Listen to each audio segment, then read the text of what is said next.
नमस्कार, आप देख रहे हैं खबरिया मंच। मैं हूं उमाशंकर राय। मित्रों, बिहार विधानसभा चुनाव इस बार बेहद दिलचस्प हो गया है। इस बात को लेकर नहीं कि मुकाबला कितना कड़ा है, फाइट कितनी टफ है या इस चुनाव का देश की राजनीति पर असर कितना दूरगामी होगा, बल्कि इस बात को लेकर कि दोनों गठबंधनों सत्ता पक्ष एनडीए और विपक्षी गठबंधन महागठबंधन में सीट बंटवारे को लेकर छिड़े संघर्ष को लेकर, महासंग्राम को लेकर। दूसरे और अंतिम चरण के मतदान को लेकर नामांकन शुरू हो गया है, जबकि पहले चरण की के लिए नामांकन को अब मात्र 2 दिन शेष रह गए हैं। इसके बावजूद दोनों ही गठबंधनों में चीजें सुलझ नहीं रही हैं। असली संग्राम से पहले आपस में ही महासंग्राम छिड़ गया है। देश में 1990 यानी 3.5 दशक से गठबंधन की राजनीति चल रही है, लेकिन सीट शेयरिंग को लेकर ऐसी रार कभी नहीं मची थी। बिहार में इस बार जो हो रहा है वैसा देश में पहले किसी चुनाव में नहीं हुआ था। हर बार चुनाव में गठबंधनों के बीच सीट शेयरिंग को लेकर शुरू में थोड़ी खींचतान होती थी, कुछ पेंच फंसते थे, लेकिन समय रहते उन सबको सुलझा लिया जाता था। इस बार हालत यह है कि पहले चरण के लिए मतदान को शुरू होने के 6 दिन बीत गए हैं और अब सिर्फ 2 दिन शेष रह गए हैं। वहीं दूसरे चरण के नामांकन के भी 2-3 दिन बीत गए हैं, लेकिन दोनों ही गठबंधनों में उलझन बरकरार है। महागठबंधन की स्थिति तो ऐसी है कि उसने अब तक सीट शेयरिंग की घोषणा ही नहीं की है। अब तक कहा जा रहा था कि महागठबंधन में सब कुछ तय हो गया है, केवल घोषणा ही बाकी रह गया है। गठ एनडीए की सीट शेयरिंग की घोषणा होने के बाद महागठबंधन अपनी सूची जारी कर देगा, लेकिन एनडीए ने रविवार को ही अपने सीट बंटवारे की घोषणा कर दी। उधर महागठबंधन बुधवार को भी अपने फार्मूले की घोषणा नहीं कर सका। चर्चा तो यहां तक है कि शायद महागठबंधन टूट के कगार पर पहुंच गया है और गुरुवार को यदि कोई सहमति नहीं बनी तो यह तय मानिए कि महागठबंधन की पार्टियों के बीच कुछ सीटों पर दोस्ताना मुकाबला होकर रहेगा।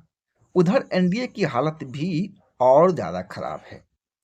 मामला चिराग पासवान और मांझी को लेकर फंसा हुआ था। चिराग 60 जबकि मांझी 40 सीटें मांग रहे थे और जब एनडीए का पिटारा खुला तो एक ऐसा सियासी धमाका हुआ जिससे आग तो पटना में लगी, लेकिन तपिश दिल्ली तक पहुंच रही है।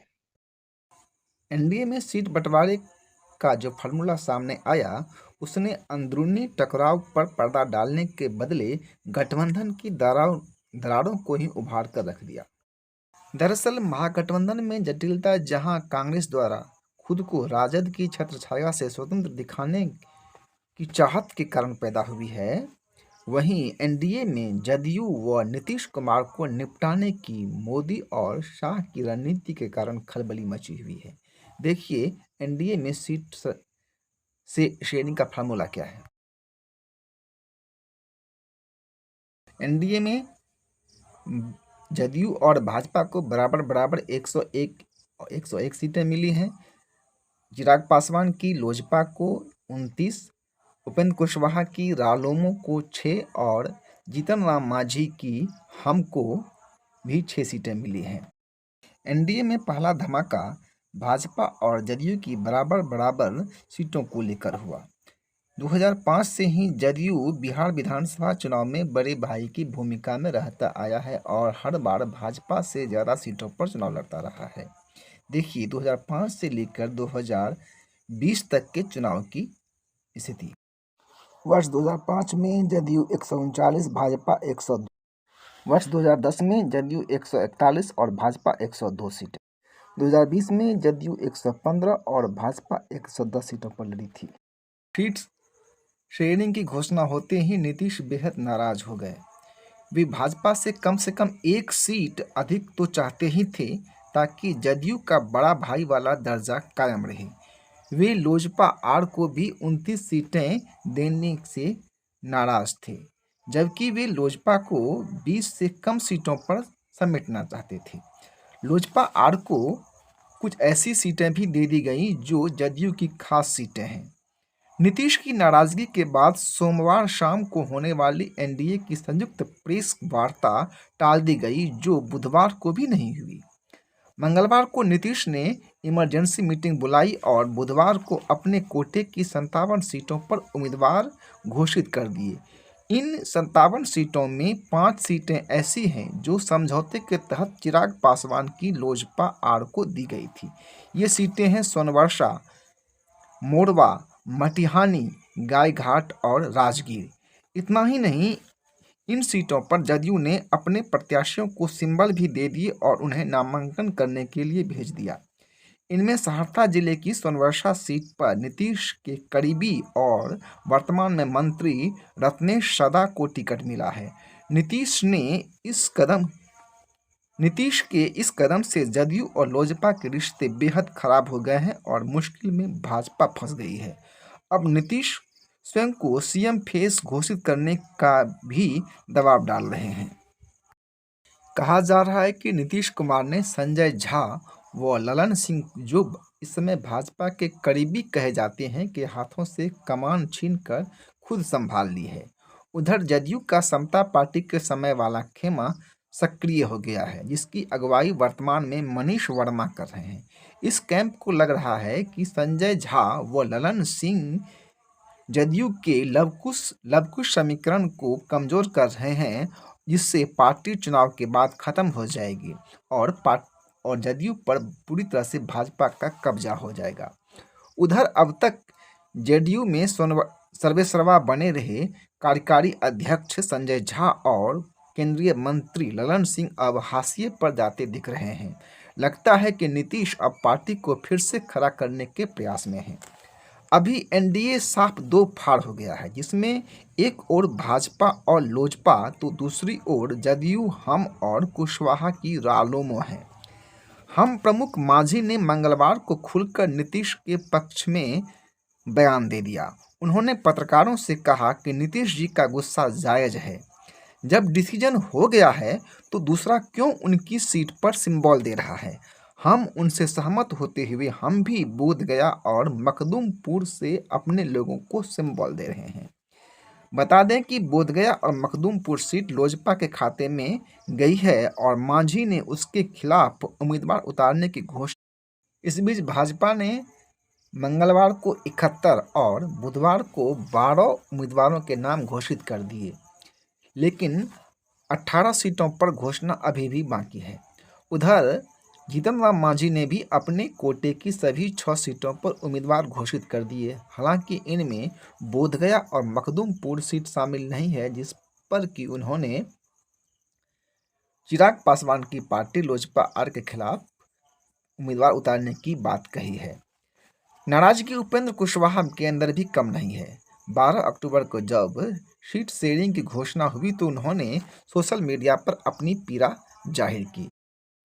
सोशल मीडिया पर एक पोस्ट में उपेंद्र कुशवाहा ने कम सीटों के लिए अपने समर्थकों और पार्टी कार्यकर्ताओं से क्षमा याचना की। साथ ही अपनी विवशता भी बताई और कहा कि समय ही सब कुछ तय करेगा। उस पोस्ट के कुछ घंटे बाद उन्होंने दूसरा पोस्ट कर अपने तेवर कड़े कर दिए और उन्होंने लिखा, आज बादलों ने फिर साजिश की, जहां मेरा घर था वहीं बारिश की। अगर फलक को जिद है बिजलियां गिराने की, तो हमें भी जिद है वहीं पर आशियां बरसाने की। इसके बाद बुधवार को उन्होंने पत्रकारों से साफ कहा कि all is not well in NDA. मंगलवार रात भाजपा नेता सम्राट चौधरी, नित्यानंद राय व नितिन नवीन उनके आवास पर उनसे करीब 1 घंटे तक बात की और बुधवार को भाजपा शीर्ष नेतृत्व ने उन्हें दिल्ली बुला लिया। कुशवाहा के साथ नित्यानंद राय भी दिल्ली गए हैं। नाराजगी जताने में जीतन राम मांझी भी पीछे नहीं रहे। 12 अक्टूबर को पहले तो उन्होंने कहा कि लोकसभा चुनाव में भी उन्हें 1 सीट मिली थी तो वे नाराज नहीं हुए थे। वैसे ही यहाँ 6 सीटें दी गई हैं तो यह आला कमान का निर्णय है। हम उसे शिरोधार्य करते हैं। हमें जो मिला है उससे हम संतुष्ट हैं। अब यहाँ जीतन राम मांझी आला कमान किसे कह रहे हैं वे तो खुद अपनी पार्टी के अध्यक्ष हैं, लेकिन लगता है कि जदयू में रहते हुए, जब वे जदयू में थे उस समय उनके अंदर आला कमान की संस्कृति इस कदर घर कर चुकी है कि आज वे अपनी पार्टी के अध्यक्ष रहने के बावजूद भाजपा और जदयू के शीर्ष नेताओं को अपना आला कमान मानते हैं। खैर, उसके कुछ घंटों बाद उन्होंने एनडीए को खामियाजा भुगतने की चेतावनी भी दे डाली। उन्होंने पत्रकारों से कहा कि आलाकमान ने जो तय किया है वो शिरोधार्य है, लेकिन 6 सीटें देकर हमारा महत्व कम करके आंका गया है, जिसका एनडीए को खामियाजा भुगतना पड़ सकता है। फिर मंगलवार को वे गरीबी कार्ड खेल गए। उन्होंने कहा कि हम गरीब हैं, इसीलिए हमें कम सीटें दी गई हैं, लेकिन हम अभाव में भी जीना जानते हैं और हम संतुष्ट हैं। एनडीए और मोदी के साथ मजबूती के साथ खड़े हैं। हालांकि बाद में वे बोधगया और मखदूमपुर से लोजपा आर के खिलाफ उम्मीदवार उतारने की घोषणा कर एनडीए में भूचाल ला दिया है। उधर महागठबंधन में भी जारी गतिरोध ने सभी को चौंकाया है। जब से राजद और कांग्रेस साथ आई हैं, दोनों पार्टियों के बीच इतनी दूरियां और इतनी खींचतान कभी नहीं देखी गई। हालांकि इसके भी बड़े राजनीतिक संदेश हैं। यह संदेश क्या है, इस पर हम किसी दूसरे वीडियो में बात करेंगे। बहरहाल, टकराव की हालत यह है कि 15 अक्टूबर को सीट शेयरिंग की घोषणा नहीं हुई, जबकि प्रथम चरण के लिए नामांकन की आखिरी तारीख 17 अक्टूबर है। 13 अक्टूबर को तेजस्वी यादव दिल्ली में थे और चर्चा थी कि उनकी राहुल गांधी और मल्लिकार्जुन खड़गे के साथ भेंट होने वाली है, लेकिन दिल्ली में होने के बावजूद तेजस्वी यादव की राहुल गांधी और खड़गे से मुलाकात नहीं हुई। हालांकि उन्होंने अजय माकन और कुछ अन्य नेताओं के साथ उनकी मुलाकात हुई। संकट उस समय और गहरा गया जब राजद द्वारा अपने कुछ नेताओं से सिंबल वापस लेना पड़ा। दरअसल राजद ने कुछ नेताओं को 12 अक्टूबर को ही सिंबल बांट दिए थे, लेकिन कांग्रेस से बातचीत आगे नहीं बढ़ने के बाद राजद को कुछ नेताओं से सिंबल वापस लेने पड़े, जिससे संकट और गहरा गया। महागठबंधन में जारी खींचतान के बीच भाकपा माले ने अपने 18 प्रत्याशियों और भाकपा ने 6 प्रत्याशियों के नामों की घोषणा कर दी है। हालांकि राष्ट्रीय जनता दल, कांग्रेस और वीआईपी ने अपनी कोई औपचारिक सूची जारी नहीं की है। हालांकि राजद ने करीब 35 प्रत्याशियों को सिंबल बांट दिए हैं और उन्हें नामांकन करने के लिए भेज दिया है। तेजस्वी यादव ने भी बुधवार को राघोपुर से नामांकन किया है। खबर है कि वीआईपी के मुकेश सहनी 18 सीटों पर मान गए हैं, लेकिन कांग्रेस की सीटों पर फैसला नहीं हुआ है। कांग्रेस 60 सीटें मांग रही है, जबकि राजद कांग्रेस को 55 से अधिक सीटें देना नहीं चाहता है। कांग्रेस की ये भी मांग है कि यदि उन्हें 55 सीटें दी जाती हैं तो वह मनपसंद सीटों पर चुनाव लड़ेगी। इसको लेकर पेंच फंसा हुआ है।